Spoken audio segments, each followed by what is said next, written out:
Hola, muy buenos días a todos y todas las presentes. Mi nombre es Belén Ciclamina Cava Torres. Soy residente de primer año de Medicina Materno-Fetal en Centro Médico Nacional 20 de noviembre y ginecóloga y obstetra del Hospital Infantil del Estado de Sonora, el cual es avalado por la UNAM. Disculpen que no haya podido acompañarlos el día de hoy de forma presencial, pero vamos a hablar de un tema de suma relevancia en la paciente embarazada, que es la diabetes gestacional. ¿Qué es la diabetes gestacional? Pues como definición tenemos que es la disminución de la tolerancia a los hidratos de carbono, la cual se diagnostica por primera vez durante el embarazo. Esto condicionado por la liberación de hormonas diabetogénicas, las cuales van a ser liberadas por la placenta. Las principales que vamos a tener va a ser el lactógeno placentario y la hormona de crecimiento placentario. Es importante destacar que no siempre significa que la paciente era diabética, sino que el embarazo actúa como un estado de estrés metabólico que evidencia una alteración en el metabolismo de la glucosa. Como introducción, tenemos que la prevalencia de diabetes gestacional en Estados Unidos en el 2021 fue del 8.3%. Las tasas generales de diabetes gestacional aumentaron en el 27% en Estados Unidos del 2016 al 2021. Las personas con diabetes gestacional tienen un riesgo 50% mayor de presentar diabetes gestacional en los embarazos posteriores y el riesgo 10 veces mayor de desarrollar diabetes tipo 2. Los hijos de madres con diabetes gestacional tienen un riesgo elevado de obesidad infantil, desarrollo temprano de resistencia a la insulina y posteriormente diabetes tipo 2. Por ello, actualmente entendemos que la diabetes gestacional no solo como una complicación obstétrica, sino como una complicación o una condición con repercusiones metabólicas intergeneracionales. Dentro de su fisiopatología tenemos que haber un aumento en la demanda de insulina, esto debido a que va a haber un aumento en la ingesta calórica por la paciente embarazada, un aumento en el peso materno y la presencia de hormonas placentarias que recordemos que van a generar esta resistencia a la insulina, las cuales creemos que las principales van a ser el lactógeno placentario y las hormonas del crecimiento. Esto va a generar que deba de haber un aumento en la masa de células B pancreáticas con la finalidad de la liberación mayor de insulina. Al no lograr hacer este cambio, al no lograr compensar estos niveles elevados de glucosa en sangre, pues es ahí cuando se va a evidenciar esta patología.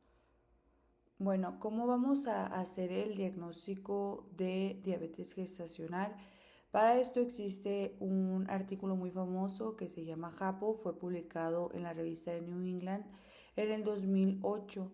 En este, lo que se fue diseñado para evaluar la relación entre los niveles de glucosa materna durante el embarazo y los desenlaces adversos maternos y fetales, pero ¿qué buscaba demostrar este artículo?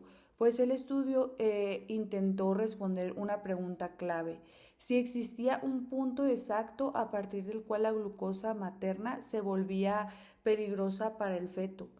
Con una, para ello se analizaron un total de 23,000 mujeres embarazadas sin diabetes conocida y se realizó una curva de tolerancia de 75 gramos, eso entre la semana 24 a 32. ¿Qué se evaluó? Pues se evaluó si existe una como asociación entre los niveles elevados de glucosa, macrosomía fetal, hiperinsulinismo fetal, cesárea, hipoglicemia neonatal, aumento de la adiposidad fetal o preeclampsia. ¿Y por qué fue tan relevante pues este estudio? Fue porque cambió la forma de diagnosticar la diabetes gestacional. Previamente, en todas las guías, utilizaban la curva de tolerancia a la glucosa de 2 pasos, en la cual se da primero una carga de 50 gramos y posteriormente una de 100. En caso de que la de 50 salga positiva. Se propusieron nuevos cambios en los niveles diagnósticos con niveles más bajos de glucosa que previamente se consideraban normales, que van a ser 92, 180 y 153. Más adelante voy a hablar exactamente de esta curva. Y se iba a empezar a utilizar un solo nivel alterado cuando anteriormente en la curva de 2 pasos se requieren 2 valores alterados para establecer el diagnóstico. ¿Esto qué hizo? Pues que aumentara la sensibilidad diagnóstica, evidenció la hiperglicemia leve, también tiene un impacto fetal e impulsó el uso de estrategia de un solo paso. Sin embargo, con ello también se generó cierta controversia porque incrementó significativamente el número de mujeres diagnosticadas, por lo tanto, aumentó obviamente el gasto en el seguimiento y tratamiento de este tipo de pacientes. Ahora bien, ¿cómo vamos a establecer el diagnóstico? Pues se va a hacer a través de la curva de tolerancia oral a la glucosa o que tengamos una glicemia mayor a 92 en ayuno. ¿En qué pacientes vamos a realizar un tamizaje desde el primer trimestre y no nos vamos a esperar a las 24 a las 28 semanas, que es cuando se recomienda hacer ese tipo de curvas?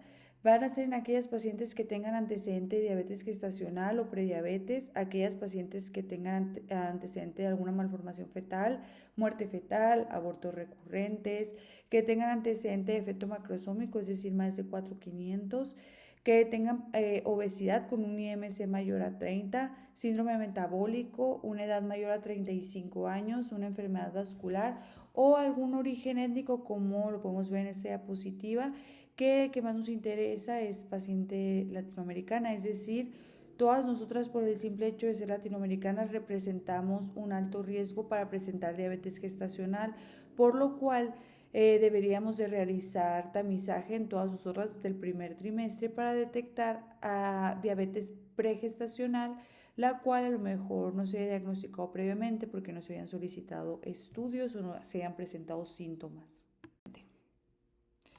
Entonces, ahora sí vamos a hablar acerca de cada una de estas pruebas. La primera que tenemos va a ser la de 75 gramos, en la cual se requiere un ayuno de por lo menos 8 horas. La paciente se va a tomar la primera se va a hacer de las 24 a las 28, se va a tomar la primera glicemia en ayuno, posteriormente se va a dar la carga de 75 gramos de glucosa, se va a tomar la glucosa a las hora y a las 2 horas. Y los valores anormales van a ser en ayuno de 92, a la hora de 180 y a las 2 horas de 153. Esta solo requiere que un valor esté alterado para establecer el diagnóstico de diabetes gestacional. En la curva de 2 pasos, lo primero que vamos a hacer es que en esta no se requiere ayuno. La curva o la carga, perdón, de glucosa va a ser primero de 50 gramos. En esta va a ser positiva en aquellas pacientes que presenten una glicemia mayor a 140. En aquellas que presenten una prueba positiva, se va a citar ahora sí en ayuno y se va a tomar la primera glicemia basal que va a ser en ayuno, posteriormente se va a dar la carga de 100 gramos de glucosa y se va a tomar a la hora, a las 2 horas y a las 3 horas la glicemia. En estos los valores alterados van a ser basal o en ayuno de 95, mayor o igual, a la hora de 180, a las 2 horas de 155 y a las 3 horas de 140. Para establecer el diagnóstico mediante esta prueba de tamizaje, se tienen que tener dos valores alterados. ¿Cuál va a ser el tratamiento en estas pacientes? Pues el tratamiento siempre o de elección va a ser los cambios en estilo de vida, es decir, una dieta y ejercicio. Es por eso que tenemos que tener un manejo multidisciplinario apoyados por el servicio de nutrición. En el 70 al 85% de las pacientes diagnosticadas con diabetes gestacional van a ser solo manejadas con cambios en estilo de vida y con esto se va a lograr un control de la glicemia. Y solo el 15 al 30% de las pacientes con diabetes gestacional van a requerir tratamiento farmacológico. Entonces, lo principal, cuando tengamos una paciente con diabetes gestacional diagnosticada mediante los tamizajes previamente mencionados, lo primero que vamos a hacer es cambios en estilo de vida. Ese va a ser el primer paso en todas las pacientes. Ejercicio y dieta, las cuales vamos a mencionar exactamente cuáles van a ser las características que tienen que tener. Y entonces con solo esto, el 70 al 85% van a tener un adecuado control de las glucosas. Sin embargo, del 15 al 30% de las pacientes van a requerir tratamiento farmacológico, el cual el de elección hasta el momento, sí continúa siendo la insulina. Y las opciones secundarias van a ser metformina y glibenclamida. De las pacientes que vamos a estar usando insulina, se van a poder usar tres tipos de insulina, que van a ser las de acción rápida, las cuales van a ser sobre todo para los picos de glicemia postprandiales. La insulina, perdón, de acción intermedia y la insulina de acción prolongada. ¿Cuál va a ser la terapia nutricional? Pues para empezar tenemos que tener cuál va a ser la ganancia de peso de cada paciente según el IMC que tengan pregestacional. Entonces, las pacientes que tengan un IMC de bajo, de 18, menor a 18.5, la ganancia de peso va a ser de 12.5 a 18 kilos. Aquellas pacientes que tengan un IMC normal, es decir, de 18.5 a 24.9, van a poder tener un aumento de peso de 11.5 a 16 kilogramos. Aquellas pacientes que tengan sobrepeso, es decir, un IMC de 25 a 29.9, van a poder tener un aumento de peso de 7 a 11.5 kilos, y aquellas pacientes que presenten obesidad con un IMC mayor a 30, van a poder tener un aumento de peso de 5 a 9 kilos.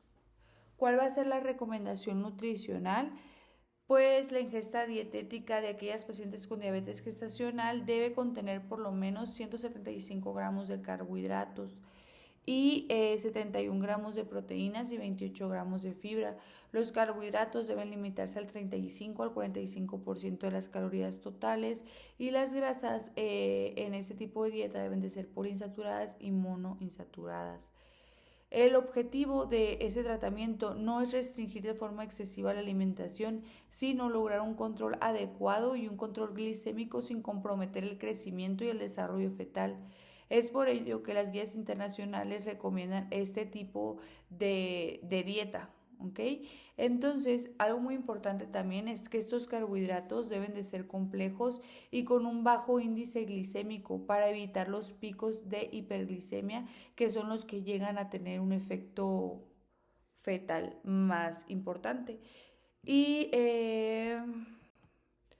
tenemos que la actividad física debe de realizarse por lo menos 30 minutos de actividad física diaria y al menos 5 veces a la semana, aproximadamente 150 minutos a la semana, el cual debe de ser de aeróbico, y este va a ayudar a un mejor control de la glucosa y reduce la necesidad de insulina. Este debe de ser de intensidad moderada. Entonces tenemos que la farmacoterapia que vamos a utilizar, que solo se va a utilizar en el 15 al 30% de las pacientes, el medicamento de elección continúa siendo la insulina. Y el tratamiento con insulina se va a iniciar en aproximadamente, si no logramos un control de glicemias a través de cambios en estilo de vida, de 1 a 2 semanas posterior al inicio de tratamiento. ¿Cómo vamos a estar monitorizando este control glicémico? Pues a través de bitácora de glicemias. Le vamos a solicitar a la paciente que se esté tomando la glucosa en ayuno y a la hora y a las 2 horas de elección postprandiales. Si no se puede, pues solo se va a solicitar que se tome la glicemia en ayuno y a las 2 horas. Sabemos que hay muchos lugares o hay muchas pacientes las cuales no tienen un acceso fácil ni a glucómetros ni a tiras para el glucómetro para estarse tomando las glicemias capilares. Entonces, en estas pacientes lo que podemos hacer es pedirle que se tomen una vez al día. Si tampoco eso es posible, lo que podemos solicitar a la paciente es que, por ejemplo, el lunes se tome la glucosa en ayuno, el martes se la tome a la hora y el miércoles se lo tome 2 horas postprandiales. Esto para ver si estamos logrando un control. ¿Cómo vamos a saber que no hay un adecuado control? Cuando haya un más de 20% de la bitácora de descontrol. Es entonces cuando vamos a tomar la decisión de iniciar terapia farmacológica para lograr metas terapéuticas.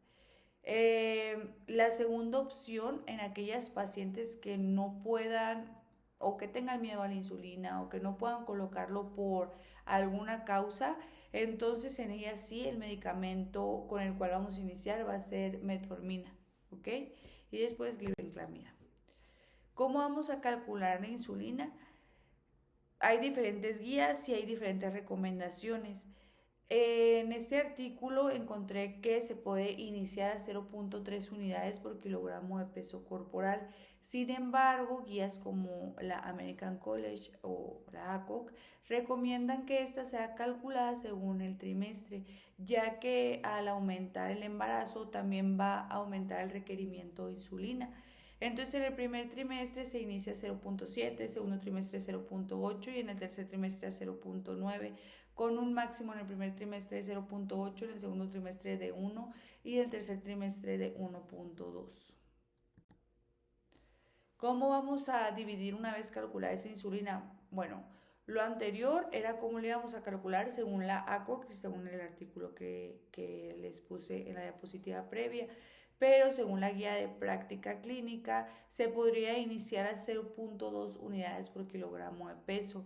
Esta se va a dividir en 2/3 del total de este cálculo por las mañanas y 1/3 por las tardes.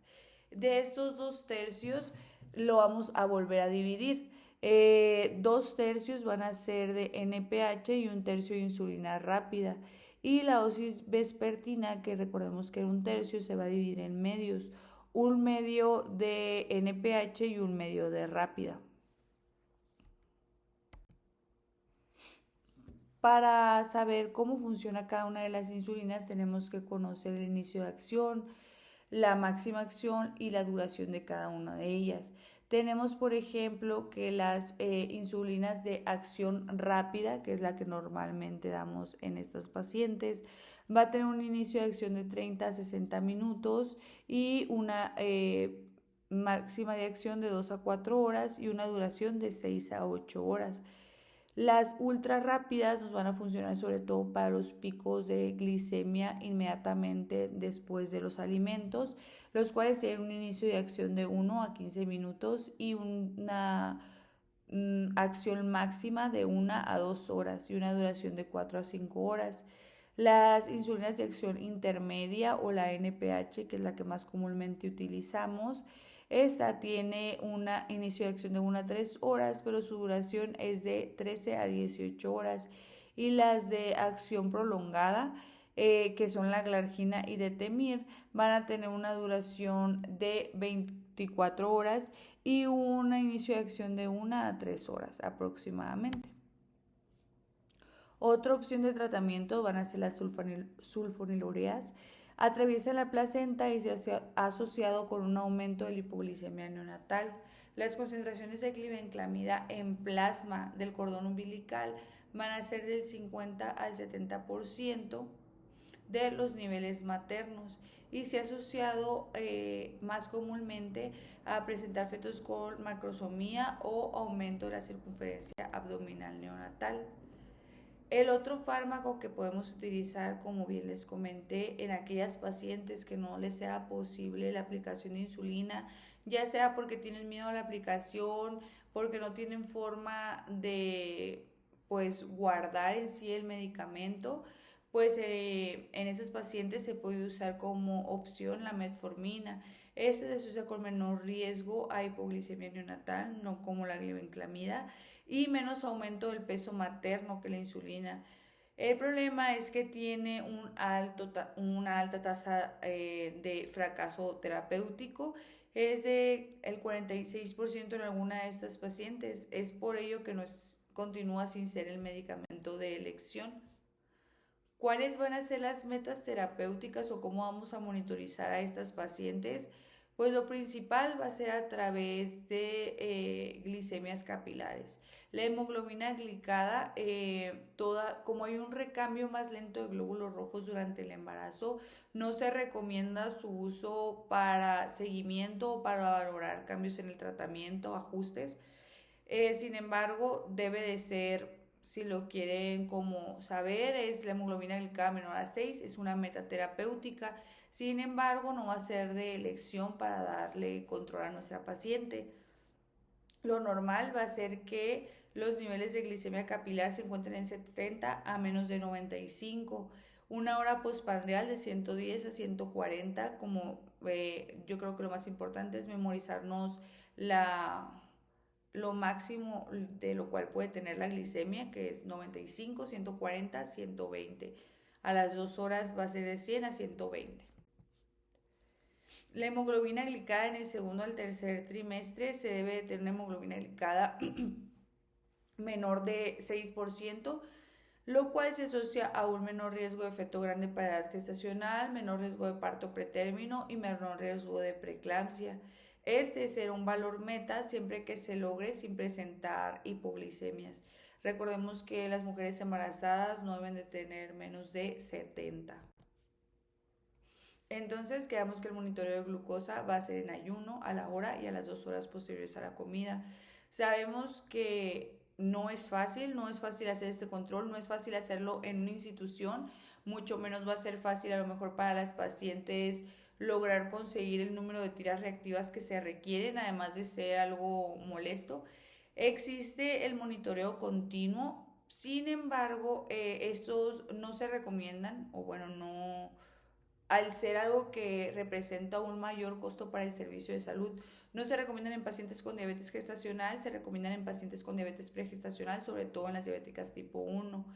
En las pacientes con diabetes gestacional podemos recurrir a usar solo el Dextroxis en ayuno y posteriormente a las 2 horas. Y la siguiente comida a lo mejor hacerlo a la hora. Esto con la finalidad de hacer ajustes, como vimos, dependiendo de la vida media y del el tiempo de acción que tiene cada una de las insulinas, podemos ir pensando si a lo mejor la glicemia que tenemos alterada es la de ayuno por la mañana. Podemos utilizar, hacer ajustes, sobre todo en aquellas insulinas que utilizamos en el turno vespertino. ¿Cuáles van a ser los criterios de hospitalización de ese paciente? Esto es muy importante para nosotros. A aquellas pacientes con glicemia en ayuno mayor a 140 se requiere la hospitalización e iniciar con una terapia con insulina en aquellas pacientes que no la tienen y en aquellas que ya lo tienen hacer un ajuste en la dosis. La otra es postprandial, que a la hora, perdón, que sea mayor a 180. Aquellas pacientes con sospecha de desarrollo de complicaciones médicas materno-fetales no obstétricas con cifras de glucosa en ayuno postprandial descontroladas, como cetoacidosis diabética, estado hiperosmolar. Aquellas pacientes con hipoglicemias, con glicemia capilar menor a 60, aquellas pacientes con inestabilidad metabólica manifestada por episodios de hipoglicemia menor a 60 seguidos de hiperglicemia mayor a 300. Estos van a ser los criterios que vamos a tener de hospitalización. ¿Cómo va a ser la atención obstétrica en estas pacientes? Pues después de las 32 semanas en aquellas pacientes con diabetes gestacional y al poder presentar complicaciones pues severas en estos fetos, se va a dar seguimiento de 1 a 2 semanas y la cesárea va a ser electiva según la ACOG en fetos que pesen más de 4,500. ¿Cuándo van a ser las semanas de interrupción? Eso también es muy importante, ya que recordemos que entre más semanas pasen, también la diabetes se asocia a riesgo de óbito. Entonces, la interrupción a las 36 a 37,6 semanas va a ser aquellas pacientes que tengan un mal control glicémico, muerte fetal previa o complicaciones relacionadas con la diabetes. Aquellas pacientes que se van a interrumpir a las 39, a las 39,6 van a ser aquellas pacientes con diabetes gestacional pero que tengan un adecuado control con fármacos. Y aquellas pacientes que se les puede dar oportunidad hasta las 40,6 van a ser aquellas pacientes con diabetes gestacional, pero que solo fueron tratadas con cambios en estilo de vida y que presentan glicemias capilares dentro de metas terapéuticas. ¿Cómo va a ser la atención postparto? Recordemos que hay 10 veces mayor riesgo de que esas pacientes con diabetes gestacional puedan tener diabetes tipo 2. Entonces es muy importante el seguimiento de estas pacientes ya de por vida. Entonces se debe realizar una curva de tolerancia oral a la glucosa, se puede recomendar desde las 4 semanas, de las 4 a las 12 semanas del puerperio. Sin embargo, normalmente lo pedimos a las 6 semanas. Los valores normales van a ser una glicemia en ayunas menores a 100 y una glicemia postcarga de más de 2 horas menor a 140. Se va a hablar de resistencia a la insulina cuando la glicemia en ayunas sea de 100 a 125 y una glicemia posterior a la carga a las 2 horas de 140 a 199 y se va a hacer el diagnóstico de diabetes tipo 2 en aquellas pacientes que posteriormente a la curva de tolerancia a la glucosa de 75 gramos presenten una glucosa en ayuno mayor a 126 y 2 horas posterior a la carga de glucosa mayor a 200. Entonces tenemos que el desarrollo de diabetes mellitus posterior a la diabetes gestacional, estas personas van a tener aún mayor riesgo, quedamos 10 veces más. Y se tendrá que hacer un seguimiento de por vida aproximadamente cada 3 años. El riesgo de desarrollar diabetes tipo 2 después de la diabetes gestacional aumenta de forma lineal conforme van pasando los años, va aumentando también la incidencia de este tipo de complicaciones. A los 10 años va a ser del 20%, a los 20 años del 30%, a los 30 años del 40% y a los 50 años ya va a ser hasta el 60% de riesgo de presentar la diabetes gestacional.